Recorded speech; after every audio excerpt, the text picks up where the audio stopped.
Hello, what's going on, everybody?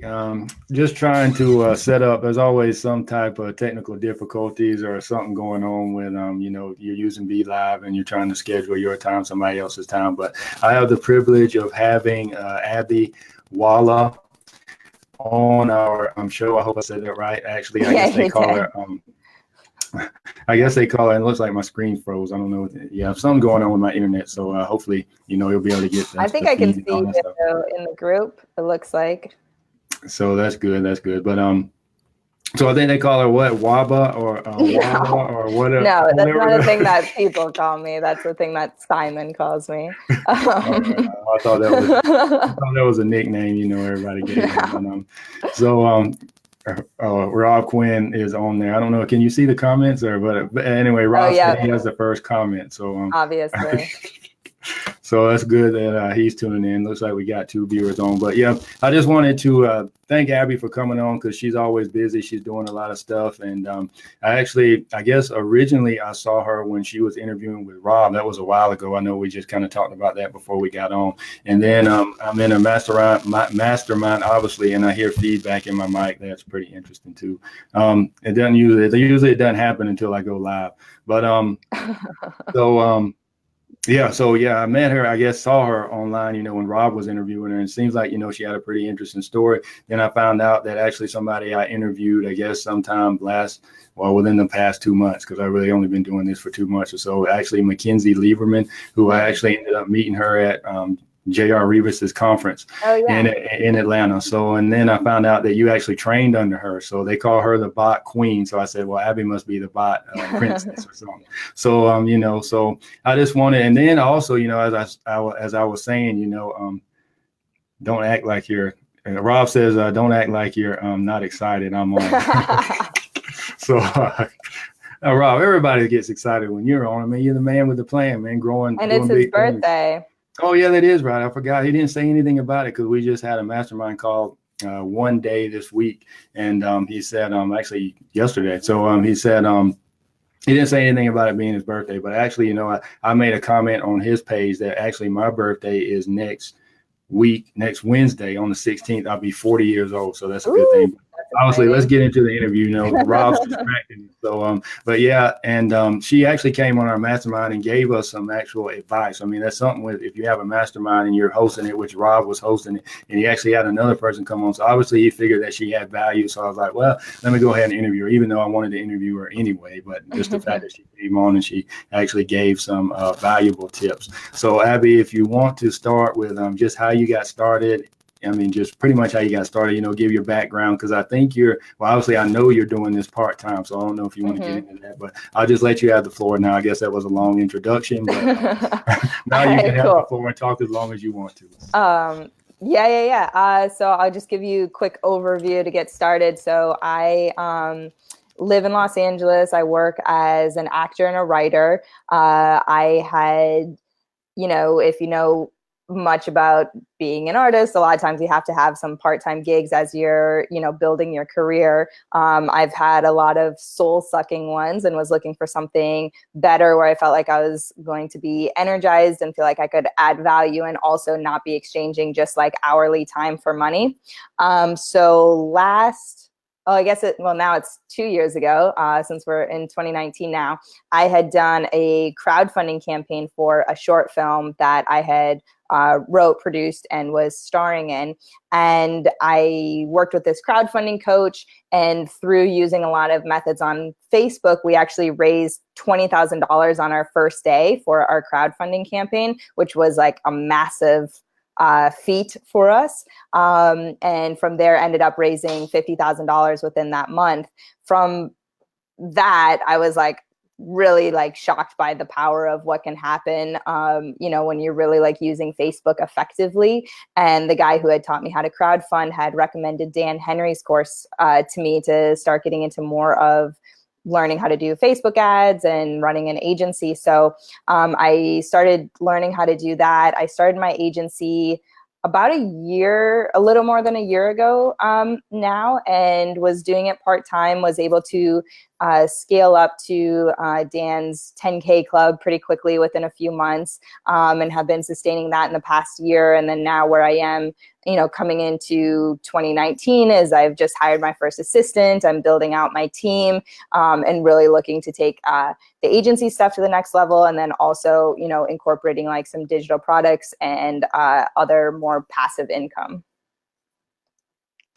So yeah, that's a pretty interesting, story. And as far as I guess I've never really talked to, I guess, an actor, before. I mean, what have you been in any movies or anything like that, or?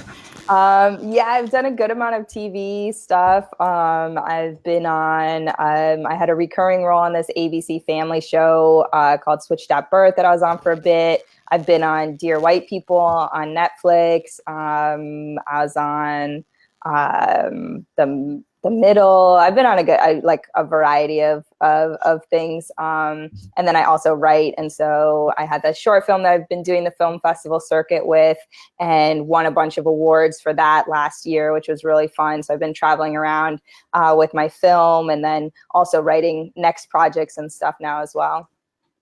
So, I mean, how do you find time to do all this stuff? Obviously, you have to have, I guess, time management. And Yeah. I mean, what do you do for time management? I mean, do you chunk your time? Do you have an actual set schedule? Because I've kind of heard, different things, different people do different things. I was actually told by, actually, it was Ty Lopez's cousin. Her name eludes me right now. What's her name? I forgot. Maya. Yeah. So she actually told me to, because I guess I did a post, and I guess I'm in one of their mastermind groups, and she told me to actually chunk my time. It was a book that she recommended me reading. She said, chunk your time, like, do certain things at certain, try to do something for like 2 or 3 hours at a time. And I'm still trying to get, implement that. But then my wife is actually pretty much minute by minute, hour by hour, even though she says she's really not. I don't think it's, as bad as, well, I won't say bad. To me, that's bad, because I hate scheduling. But I mean, I don't think she does it, quite as, I guess, stringent as she used to.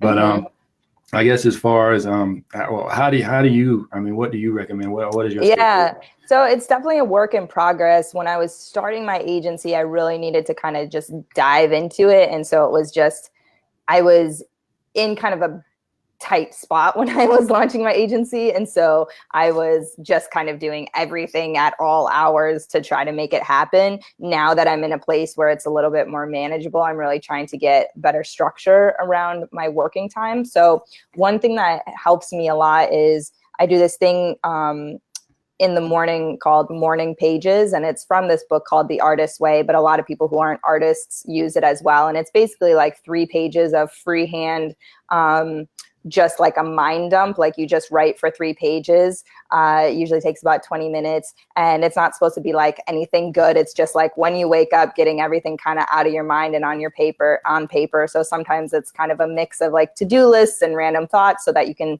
basically get all that out and start the day in like a grounded way. For me, it kind of serves as a little bit of a meditation, which I also want to incorporate, but have kind of been anchoring in the morning pages for now. And then, so I've really been trying to be strict with myself, because I get so caught up on social media, because we're working on social media, to not even touch my social media until after I've done my morning pages and taken my dog for a walk. So I've like gotten outside and into the world a little bit before I'm like stuck on the computer. And then what I've been really trying to do is use my morning time for my creative work, for my writing, things like that, where I really need my brain at its like freshest, most creative place, and then use the afternoon for my agency work.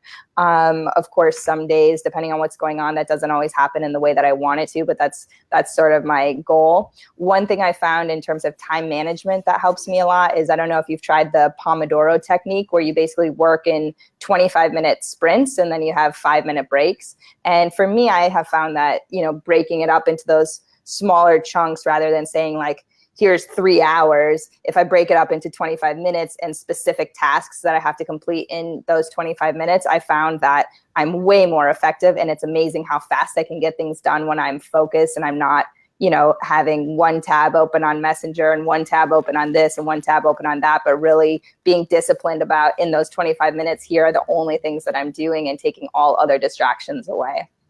That's pretty interesting. I know you mentioned that on the mastermind as far as working. Kind Yeah. of like, I guess it's like, I guess a lot of people when they work out, sometimes they are trying to burn cardio, burn fat or whatever Yeah. they'll do like sprints and then they'll stop, Mm-hmm. walk for a little bit, sprint, then stop, kind of like it. Well, I guess Right. intervals, it's called intervals or whatever. Mm-hmm. But I'm interested because I was reading something somewhere. And actually, somebody said what you said as far as that mind dump, where they said they Yeah. wake up, and I think that might be, I guess, just for maybe that's just in the writer's world. Because I was reading a website. I guess it was somehow, I don't know, something came across my feed on Facebook somehow, some kind of way. I don't know Yeah. how. I mean, I guess I might have clicked on something, liked something or Right. something. But anyway, they're talking about, I guess it was writer, and somehow I guess authors or something popped up on there, and then I kind of went and go off on a tangent, kind of like you were saying in Facebook, how you go to social media, we're working on Mm-hmm. social, and then we get sidetracked, and the next thing you know, we've been spending 2 or 3 hours on something that we never even Right. intended to. So I'm For kind of, sure. whether it down the rabbit hole or whatever, and then up the rabbit hole and around the rabbit hole and just everywhere. But the thing is, as far as yeah, I was a writer. She said that's what she does every morning. She wakes up and she just Mm-hmm. writes down, pretty much. I mean, what do you do with? Because I mean, obviously, if you're doing this every day, do you go back and look at that, or is it just something that you said you write your task on there? Or I mean, what is it? Just You don't really need to go back and look at it, except for I work with a writing coach, and she was saying I should start going back and looking like at the end of each notebook that I get through, go back and look through it and like highlight kind of important things that came up, because sometimes you'll spend like 1 or 2 pages and it's just like random shit that's coming across your mind, and then maybe on the last page you actually have some like really good ideas about your business or about the thing I'm writing or my story or whatever. And so sometimes really good stuff emerges out of it, but it takes like a couple pages of sort of clearing your mind to then have those great ideas emerge, because you just have to give, we're just constantly being stimulated. There's just like a constant influx between like social media and everything. So it's just like giving your brain time to like breathe and have some space so that you can actually allow space for those ideas to come up, rather than just always being like pushing and not giving yourself that space to really come up with stuff. Yeah, that's pretty interesting that you say that, because I know a lot of people always struggle with where do I get content from? How do I create content, Yeah. especially when you're working on personal branding. And Mm-hmm. that's pretty interesting that you say that, because a lot of people say, well, they clear their mind, they actually just meditate and they go Yeah. pretty much in isolation. So do you perform meditation, or is this in combination with your meditation? So I used to meditate more. I haven't really been doing it for a while. I want to get back into it, so I can't speak on it like too much. But I've found that doing the writing has been super helpful, and then and also just like going for walks. Like I have a dog, so like I have to take him for walks, but it's actually great because it helps me break up the day, because sometimes you just need to like get away from the computer and go out into the world. So that's like one thing I think a lot of people get caught up in, is just, like you were saying, that rabbit hole, and all of a sudden several hours have passed, and what have you really gained from that? Probably not much. And so, just kind of taking those breaks, going for a walk, and, get out in the world, and then you'll have a lot more ideas come from there. And then, you're not just recycling everybody else's content, but you're coming up with your own unique brand.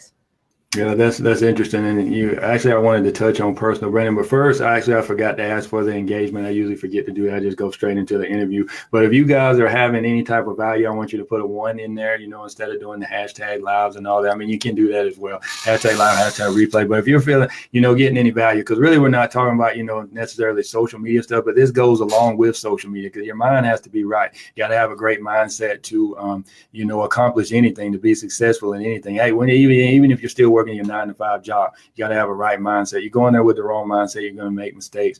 You're going to you're just going to pretty much, you're going to put out negative energy. So, I mean, the thing is, you got to have a positive mindset, and you got to also, clear your mind. So, speaking on personal branding, I know actually you mentioned in our mastermind, as far as, I guess, some of the things that we're doing in our right now. I guess we're beginning agency owners, which, well, you're beginning as well. But the situation that you mentioned to us was the fact that we are working on our personal branding. So how important is personal branding to you personally, especially, doing everything you're doing, author, writer, blogger, SMMA, and everything else? How important is personal branding? I think it's important, and I think it's awesome. And honestly, I haven't really done much of it for this field, and I've still been able to make to really grow my agency. I try to keep a lot of my social stuff still more actor, writer focused, because that's my main career and passion. So that's one thing I do bring up, is because a lot of times people, try to find these roadblocks of like, my agency isn't working because I don't post enough on Facebook, or because this or because that. And I'm like, I didn't do any of that, and I was still able to make my agency really grow and work. So branding is awesome. And if you are in a mastermind like Rob's, like you are in, and you are committing your entire focus to, building an agency and doing SMMA, it's the weirdest acronym, definitely that stuff is super helpful. But at the same time, don't let the fact that you haven't branded yourself stop you from moving forward. So that's one thing I know I mentioned to you guys when I was talking to you, is like, don't give yourself those excuses like, I don't have enough people in my group, or I don't brand enough on Facebook. You can still grow your agency, because I didn't have any of that stuff when I was starting out, and just now am I starting to incorporate some of that stuff that you guys are having from the beginning. Yeah, that's interesting. You said that, as far as because everybody, I was thinking about this the other day when I was driving somewhere, probably to work, because most of the only places I drive. Pretty much, at home I'm isolated. I guess kind of like Rob. Rob said he never really goes out that much. So, that's another thing. That's the life of a entrepreneur, especially if you're doing everything online. Maybe if you have a brick and mortar, you might not be doing that, but especially if you're doing things online, pretty much going to be isolated. And so you say you want all this success and everything, but then it's find you out at wherever you are, at the club, or going to work, or whatever else. You got to take care of everything you do, but what are you doing in your free time? That's the most important thing. And then like I was thinking, you talked about not having enough people in your group, or not doing personal branding. Everybody has an excuse. You're gonna your mind's going to give you an excuse, or your body's going to give you an excuse as to why you should not do something. So the thing is, you just heard Abby say, just pretty much get out there and make action. She said the reason why we don't. I guess Rob pulled her on there because Rob said I'm a hermit. Rob said he's a hermit. So that's true. That's true. But you're always going to your body, you're always going to have excuses or whatever, as far as why you should or should not do anything. But I know she was getting on to us, because I guess, that's where I was going. Rob distracted us again. Come on, Rob. But, obviously we, I just lost my train. Well, yeah. So the situation is, as far as, he brought me on to be like both good cop and bad cop for you guys. So basically just be like, you guys aren't, there's no excuses. You guys just aren't pushing enough. And I always like to say, it's imperfect action. I can be a perfectionist, and it's something I've really had to work on, because that just stops you from taking action. If you're waiting for everything to be perfect before you take a step forward, you're never going to take that step forward. So you really have to just get over yourself and just start taking action, and just know, if you're doing cold emails or cold calls or whatever you're doing, you might get some negative responses, whatever, move on, keep going. So don't let those excuses become the reason that you're not taking steps forward. So imperfect action, but action is really important, consistent action, because like I said, it was like, it's not like, I'm an out of work actor and writer. I was juggling doing many projects at the same time as starting my agency. It's not like I did a TV pilot. Like I said, I was traveling with my film. I have had a lot of stuff going on at the same time. So to be able to juggle all of that and build my agency, it was hard, and it took a lot of discipline. But that's why I say, if you have a 9-to-5 that you're having to do for a while, like that's fine, but just really commit to taking those consistent steps of action and not let your excuses get in the way. Yeah, I know that's interesting. You said imperfect action. I mean, I know I have Mm-hmm. a actually, I guess a motto here, hashtag ABM, where you're always moving. Always be moving. So and I mean that's the situation. You always got to constantly make steps and take steps. And Yeah. whether you're I mean, whether you're fearful or not, I guess that's your dog in the background. There's no big, Yeah, he is. there's The no big deal. mailman. But yeah, so taking, imperfect action. I mean, just as long as you are taking, some type of action, as long as you're making progression, as long as you're moving forward. I Mm-hmm. mean, you heard pretty much Abby say that. I guess what is the number one thing that actually caused you to, I guess, accelerate so quickly? I mean, as far as in your Yeah. agency. One thing is I mean, just taking action, committing to it, not stopping until it worked. And I think in terms of scaling my actual agency, sorry, there was just a weird noise that distracted me. In terms of scaling my actual agency, one thing that I did was I implemented a referral program for my clients where I said that if they referred me 3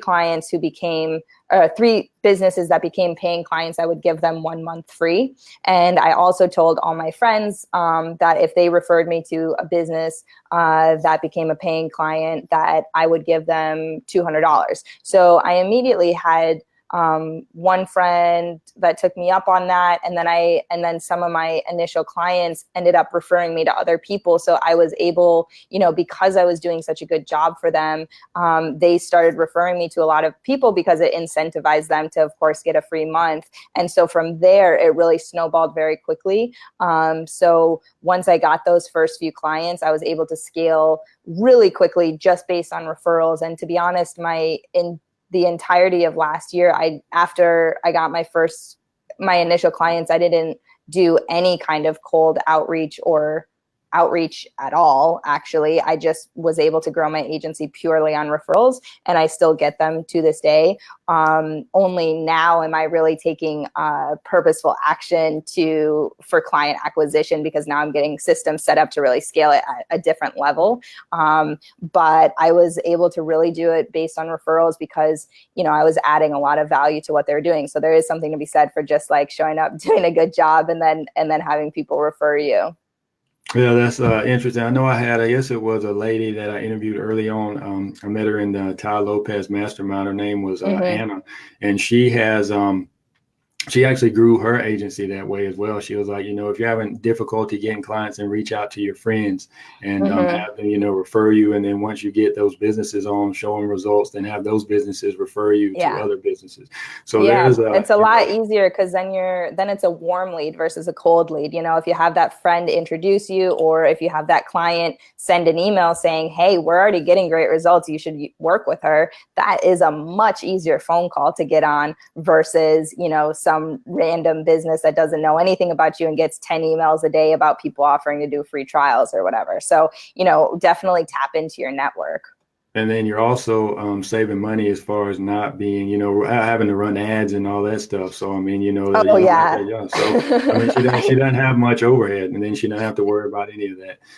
The amount of money I just dropped today on this new client acquisition thing that I'm doing, I was like, oh shit. But it's, it's next level stuff. And I wouldn't have been able to even afford that last year, but to be able to like drop a huge chunk of change on it, it's not something you can really do when you're starting out.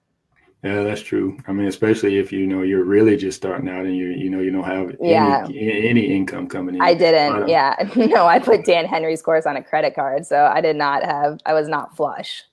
But I guess you have been, promoted or whatever you call, going from a princess to a queen. But Rob actually called you. He says Abby is the referral queen. Oh.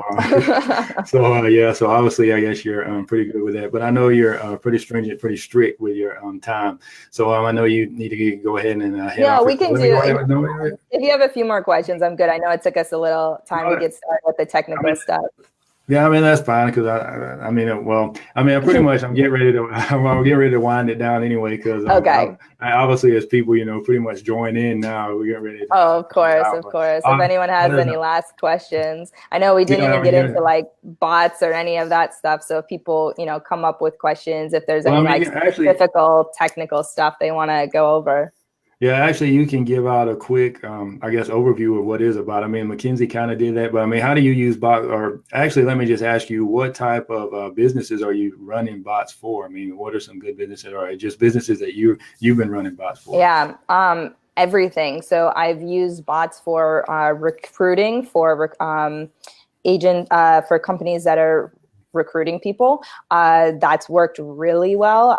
There is a company that I started working with at the beginning of last year, and I can't say exactly what the niche is, but they help hire people for a specific industry, and I was able to implement bots, and it's a pretty big company, and I was able to run them parallel to their landing pages, and within a month I was able to drop their customer acquisition down by a third of what the cost was, just by running bots versus a landing page. And it's also great because you can add in pre-qualifying questions if you're trying to get people that have, in terms of recruitment, a certain education level or things like that.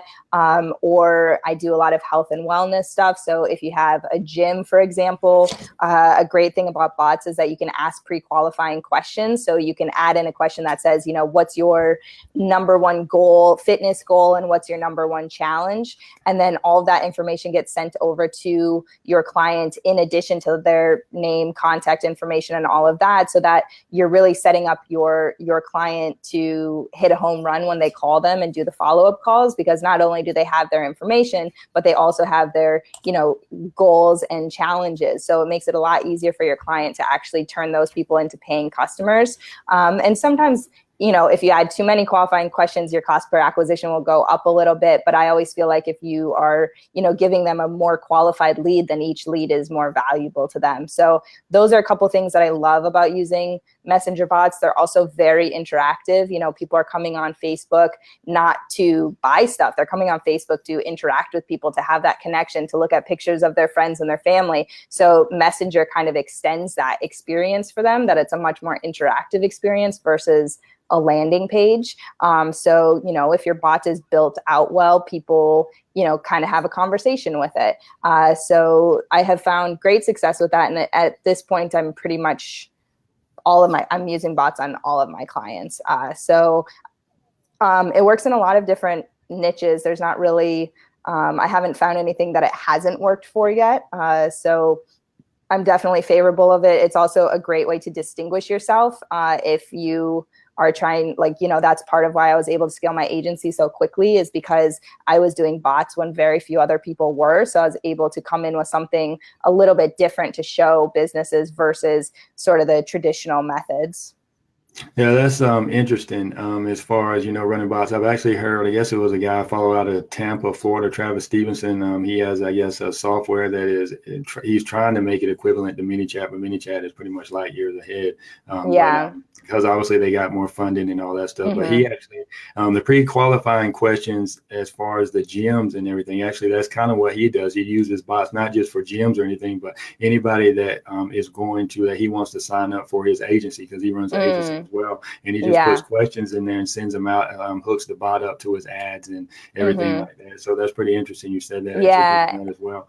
And you can also do the broadcasts, which are basically like a blast on Messenger. And the great thing about those is you don't have to pay for those. So anyone who has already subscribed to your bot, so, we've been running ads for a long time for a lot of my clients. We have a few thousand subscribers. At any time, we can send a broadcast to those people without having to pay additional ad spend. These are people who have already expressed interest in the business, and we can hit them up with other sales or promos that we're doing. So, if some of my clients are introducing a new service or things like that, we're able to send out a broadcast versus just running ads for it. And that is going to a warm audience. So there's a lot more that you can do on it in terms of building up subscribers. And the open rates are just so much higher than email, where right now emails are getting like 20-25% open rate if it's a great email. Messenger, because it's not oversaturated yet, is like 80 to 100% open rates. Of course, in a year from now, that could be very different if everybody starts using Messenger. But at the moment, it's still new enough that you can have that edge over people. And it's just like a great way to, like I said, distinguish yourself. Also, I see Rob has a very important question. What is my favorite Zac Efron gift? Yeah, I was going to touch that, but I was trying to actually kind of, be focused at first. I was going back to that question. But it's I don't know. It's impossible to choose one, but I will drop some in the comments afterwards. I'll show you some of my favorite ones. Oh yeah, what's the deal with these gift wars that wars that you and Rob go on? I go to random pages, like either I'll go to Andrew Cruzy's page or I'll go somewhere, J.R. Revis's page, and then I see just if one of you guys comments, then Rob will comment, with a gift, and you'll come up with a gift. It's like, what in the world was going on? But yeah, that's kind of why I didn't want to. We should have just ended the interview, while we before Rob got on here and made more comments. And actually, now you got my mind thinking as far as running his bots and everything, because now I got like a few questions and stuff. But I guess, have you ever heard of Messenger sponsored ads? As far as running any of those, because I know that, that, like I said, Travis Stevenson, he's been running those, and he's getting a lot of, I guess, different, high ROIs from running. So you're talking about the ads that show up in Messenger? Well, actually, I am talking about somebody that actually has a conversation open with you in Messenger. You can specifically send ads to them. Yeah, have you ever heard of that? It's creepy. Like, so I was like having a conversation with somebody, and I think I said salsa dancing, and for some reason the word salsa triggered an ad, and all of a sudden something popped up that was like, hey, here's the best salsa, like actual like eating salsa. And I was like, that is so creepy. So I haven't used those yet. I think Facebook's still experimenting with them, but there was all this stuff where Messenger is supposed to be encrypted, and you're not supposed to be able to see what's in Messenger. And then of course now we're getting hit with ads based on what we're talking about in Messenger. So I don't know how you have access to run those type of ads. It seems like they're very it was like a huge, I forgot, it was like whatever one of the biggest salsa companies was. But I know that like when you're scrolling in Messenger and, in between your chats, you'll get hit with ads in there. So I have experimented with those a little bit, except for you can only use, as of right now, like a single photo in terms of those ads. Whereas like a lot of what I run are carousels and video, because I get better results from those, and those aren't supported in Messenger yet. So I haven't used them a ton, but I've experimented with them some. It's just another placement for ads, really. Yeah, that's interesting. And then there was another topic that I wanted to touch on as far as running bots, but I don't know. We can discuss that at a later time. You can hit me with it if it's, you can go ahead. Well, actually, I forgot. I didn't write it down. All right. Well, if you think of it, you can drop it in the comments or whatever below. All right. But thanks for joining me, Abby. And actually, I guess just kind of a layback. I'm pretty sure you answered this question before, but I ask everybody as my last question on the interview. If you were to have one superpower, what would it be? Yeah, for me, it would be being able to be in two places at once, because I always feel like I'm juggling a lot of different things. So only two places? Yeah. I mean, I'd probably go crazy if it was more than two places. But yeah, if I could duplicate myself or something and do multiple things, so I don't always feel like torn between the projects that I'm doing. And so I guess the reason why you want to do that is just so you got a ton of tasks to do, and you just want to pretty much just, So exactly. But thanks so much, Abby, for joining us. Absolutely. How can people reach you? If they want to, you can shoot me a friend request, and if you do, just send me a message and just say like, hey, I saw you in Mike's group, just so I know where you're coming from, because sometimes it's I don't know where people are coming from, and I don't accept the friend request. So just shoot me a message. And then also if you have any questions that about bots or whatever, if you're watching this on the replay, you can just drop them in the comments and tag me in them, and then I'll jump back on and respond to people in the comments too. And I guess, what about courses or classes or anything? Do you have any of those? Yeah, I'm working on developing that right now. So in the next month or so, I'll probably pop back in here and drop something in the comments for you guys. But I'm working on that right now. Yeah, apparently somebody has been telling us that they're trying to hold you accountable for making those classes. So I'm not going to Yeah. mention that particular person. I think we all know who you're talking about.